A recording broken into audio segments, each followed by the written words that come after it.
Hello, magandang umaga naman mga kabro. May nakita na naman tayong isang pulak na niyog. Dito po sa banda ng papasulan ko ng hayop din dito. Nalaglag po ito. Sa ngayon ipunin natin to kasi mahal kasi yung kilo ng yung kupra. Mag-ipon tayo nito 4,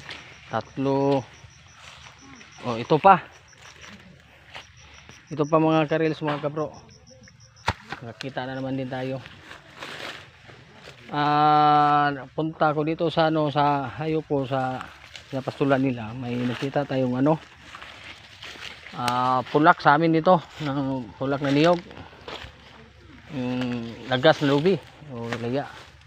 Ipunin natin to para ipatimbang na to. Yung mahal rong kilo lubi.